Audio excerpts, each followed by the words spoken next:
एक छोटे से पुराने घर में सुरेश अपनी बहन खुशी के साथ रहता था। सुरेश बहुत ही मेहनती और ईमानदार था। उसकी एक छोटी सी चाय की दुकान थी। उसी दुकान में वो खूब मेहनत करता था ताकि वो अपनी बहन की शादी खूब धूमधाम से कर सके। भैया, आप रात दिन लगे रहते हो दुकान में, अपनी सेहत का बिल्कुल भी ध्यान नहीं रखते। कम से कम टाइम से खाना तो खा लिया करो। अरे पगली, मेरी थकान और भूख प्यास तो तुझे देखते ही गायब हो जाती है। बस एक तमन्ना है, तेरी शादी किसी अच्छे घर में करूं और बड़े धूमधाम से करूं। वहां मेरी बहन रानी बनकर रहे। यहाँ इस घर में तुझे मिला ही क्या है? इस घर में मुझे अपने भैया का प्यार मिला है, जो मेरे लिए बहुत कीमती है। जब देखो रुलाती ही रहती है। देखा, फिर रुला दिया ना तूने मुझे। अच्छा, बहुत भूख लगी है, जल्दी से खाना लगा दे। और हाँ, कल तुझे लड़के वाले देखने आ रहे हैं। उनके नाश्ते पानी में कोई भी कमी नहीं होनी चाहिए। दोनों भाई बहन बड़े प्यार से खाना खाते हैं और सो जाते हैं। अगले दिन खुशी को लड़के वाले देखने आते हैं। उन्हें खुशी पसंद भी आ जाती है, पर लड़के की माँ सुरेश को एक ओर ले जाती है और बोलती है, देखो, हमें तुम्हारी बहन पसंद है, पर हमारी एक शर्त है, तभी हम बात आगे बढ़ाएंगे। आपकी हर शर्त मुझे मंजूर है। बस आप मेरी बहन को अपने घर की बहू बना लीजिए। शर्त तो सुन लो पहले। शादी के दिन मुझे एक सूटकेस भरकर पैसा चाहिए, बिल्कुल भरा होना चाहिए, जरा भी खाली ना हो। और शादी के बाद जब तुम्हारी बहन पग फेरे के लिए हमारे घर आएगी तो उसे सोने के साथ लाद कर ही भेजना उसके ससुराल। बताओ, अब शर्त मंजूर है? कजरी की शर्त सुनकर सुरेश सोच में पड़ जाता है। हे भगवान, अब मैं क्या करूं? ये तो दहेज में इतना सब मांग रहे हैं। इतना अच्छा घर और इतना अच्छा रिश्ता मैं हाथ से जाने नहीं दे सकता। अभी तो मैं हाँ बोल देता हूँ, बाद में आधा आधा करके सब चुका दूंगा। पर मुझे ये बात खुशी से छुपा कर रखनी होगी। अगर उसे इस बारे में जरा भी पता चला तो वो ये शादी कभी नहीं करेगी। सुरेश कजरी को सब देने के लिए हाँ बोल देता है। शादी भी आ जाती है और अभी तक सुरेश ने जो जोड़ जोड़ कर रखा था सब इकट्ठा कर कजरी के हाथ में थमा देता है। अपनी बहन को सुरेश हंसी खुशी विदा कर देता है। 2 दिन बाद राखी है और उसी दिन खुशी पग फेरे के लिए घर भी आएगी। उसे देने के लिए मेरे पास अब कुछ नहीं बचा। हाँ, ऐसा करता हूँ, मैं ये घर बेच देता हूँ। अगर कुछ कम पड़ा तो दुकान भी बेच दूंगा। सुरेश घर दुकान बेच देता है और खुद सड़क पर आ जाता है।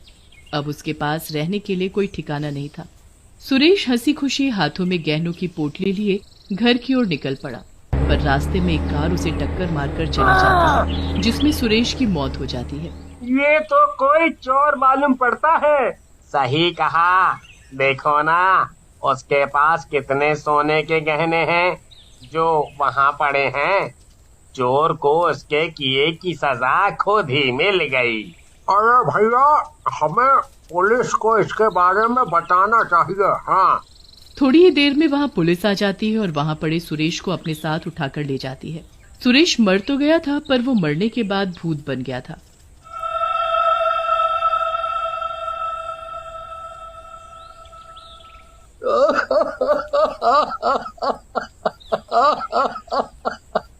मौत भी कैसी मिली है। मेरा यहाँ घर मकान सब खत्म हो गया और लोगों ने मुझे मरते ही क्या नाम दिया, एक चोर का। ये तो ऊपर वाला ही जानता है कि मैं चोर हूँ या नहीं।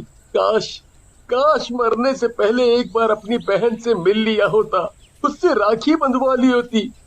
आज के दिन मेरी ये कलाई सूनी रह गई। वहाँ खुशी अपने भाई के घर पहुँचती है। भैया, भैया कहाँ हो आप? देखो मैं आ गई। अरे खुशी, किसे आवाज लगा रही हो? यहाँ तुम्हारा कोई भैया नहीं है। भैया नहीं है? आज के दिन वो कहाँ जा सकते हैं? तुम्हें पता नहीं है कि तुम्हारा भैया एक चोर है? चोरी करके भाग रहा था तो गाड़ी के नीचे आने से मर गया। नहीं नहीं, ऐसा मत बोलो। मेरे भैया चोर नहीं हो सकते, वो कभी चोरी नहीं कर सकते। वो तो कितने ईमानदार थे। भैया, भैया आप कहाँ हो? देखो तुम्हारी बहन तुम्हें राखी बांधने आई है। आप सब झूठ बोल रहे हो। मैं तुम्हारी बातों पर यकीन नहीं कर सकती। मेरे भैया नहीं मर सकते। मैं आ रही हूँ भैया, आप कहीं भी हो मैं आपको ढूंढ ही निकालूंगी। हाथ में राखी और आंखों में आंसू लिए खुशी निकल पड़ती है सड़कों पर अपने भैया को ढूंढने। सड़क के बीचों बीच आते ही उसकी भी वैसे ही मौत हो जाती है जैसे उसके भाई की हुई थी। मरते ही वो चुड़ैल बन जाती है। मैंने तो हर राखी पर अपने भैया की लंबी उम्र की प्रार्थना की थी, फिर क्यों वो मुझे छोड़कर चले गए। भैया, अगर आप इस दुनिया में वाकई नहीं हो तो देखो, मैंने भी इस दुनिया को अलविदा कर दिया है। मैं भी मर चुकी हूँ, आपके बिना मैं कैसे जी सकती हूँ। खुशी अब एक चुड़ैल बन चुकी थी और सुरेश भूत, पर दोनों को ही पता नहीं था कि वो दोनों भूत और चुड़ैल बन चुके हैं। खुशी जरूर आई होगी मुझसे मिलने घर, मुझे राखी बांधने। मेरे घर ना मिलने से शायद वो वापस चली गई हो। उसे कितना बुरा लग रहा होगा आज मेरे घर ना मिलने से। एक बार खुशी को देख लूं बस, फिर कहीं दूर दूर चला जाऊंगा, हमेशा हमेशा के लिए। खुशी कहीं दिखाई क्यों नहीं देती? अब तो शाम होने को आई है, उसे तो अब तक वापस आ जाना चाहिए था।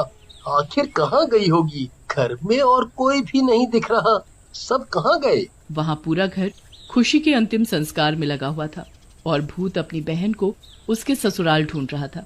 वहाँ चुड़ैल अपने भैया के घर पहुँचती है और जमुना दास को वहाँ देखकर बहुत आग बबूला होती है। ये कौन है और मेरे भैया के घर में क्या कर रहा है? अभी बताती हूँ इसे। कौन है तू और यहाँ क्या कर रहा है? चुड़ैल, मैंने कुछ नहीं किया, मुझे छोड़ दो भाई, मुझे छोड़ दो। इस घर में क्या कर रहा है तू? निकल यहाँ से। ये घर अब मेरा है। मैंने इस घर की पूरी कीमत दी है भाई। क्या? इसका मतलब ये घर बिक चुका है, पर क्यों? मुझे क्या पता, जिसने मुझे ये घर बेचा है उसी से जाकर पूछो और मुझे जाने दो। चुड़ैल बहुत गहरी सोच में पड़ जाती है कि आखिर उसके भैया ये घर क्यों बेचेंगे। वो सोचते सोचते जा ही रही होती है कि रास्ते में उसे एक गरीब बच्चा रोता हुआ दिखाई देता है। चुड़ैल उससे जाकर पूछने लगती है, क्यों रो रहे हो और तुम्हारा घर कहाँ है? तुम चुड़ैल हो, मुझे खा जाओगी, कोई बचाओ बचाओ। शांत रहो बच्चे, मैं तुम्हें कुछ नहीं करूंगी। कुछ नहीं करोगी? मुझे खाओगी तो नहीं? पक्का नहीं खाऊंगी। अब बताओ क्या बात है? आज राखी है, मैं हमेशा पैसे जोड़कर अपनी बहन के लिए उपहार लाता हूँ, पर इस बार मैं भूल गया और अब मेरे पास मेरी बहन को राखी बधाई देने के लिए कुछ नहीं है। मैं अपनी बहन को बहुत प्यार करता हूँ। तुम अपनी बहन को बहुत प्यार करते हो ना, और तुम्हारी बहन तुम्हें, इसलिए आज तुम राखी बंधाई पर अपनी बहन को ढेर आशीर्वाद देना, उसे हमेशा खुश रखने का। देखना, उससे अच्छा उपहार उसके लिए हो ही नहीं सकता। सच में? वो खुश हो जाएगी? हाँ, मैं ऐसा ही करूँगा। तुम्हारा बहुत बहुत शुक्रिया। अब मैं चलता हूँ। एक बहन के लिए इससे अच्छा उपहार हो ही नहीं सकता। भैया आप कहाँ हैं? शाम ढलने को आई पर आप मुझे कहीं नहीं दिखे। चुड़ैल हार कर अपने ससुराल की तरफ जा ही रही होती है कि उसे घर के बाहर एक भूत खिड़की से झांकता हुआ दिखाई देता है। ये तो कोई भूत मालूम पड़ता है, पर ये मेरे घर की खिड़की से क्या झांक कर देख रहा है? अभी बताती हूँ। ए भूत, तू यहाँ क्या कर रहा है? देख, मैं तुझसे डरने वाली नहीं, इसलिए तू यहाँ से चुपचाप चला जा। चला जाऊंगा, बस एक बार अपनी बहन को देख लूं, फिर हमेशा हमेशा के लिए चला जाऊंगा। तुम्हारी बहन यहाँ रहती है क्या? कौन है तुम्हारी बहन? बताओ जल्दी। खुशी, मेरी बहन का नाम खुशी है। मैं कितना बदकिस्मत हूँ जो आज के दिन अपनी बहन से राखी नहीं बंधवा पाया। खुशी सब बता देती है कि वो एक चुड़ैल कैसे बनी, और भूत भी बता देता है कि वो कैसे मरा। दोनों घर के बाहर खड़े होकर बात कर ही रहे होते हैं कि तभी चुड़ैल अपनी सास को बात करते हुए सुन लेती है कि उसने खुशी की शादी में उसके भाई से ढेर सारा सोना मांगा था। उसी शर्त को पूरा करने के लिए उसके भाई ने घर दुकान सब बेच दी। मुझे माफ कर देना खुशी, मैं इस बारे में तुम्हें कुछ नहीं बताना चाहता था। भैया, पूरी दुनिया में तुमसे अच्छा भाई कोई हो ही नहीं सकता। चुड़ैल अपने भैया को राखी बांधती है और इस तरह दोनों का राखी का त्योहार पूरा हो जाता है।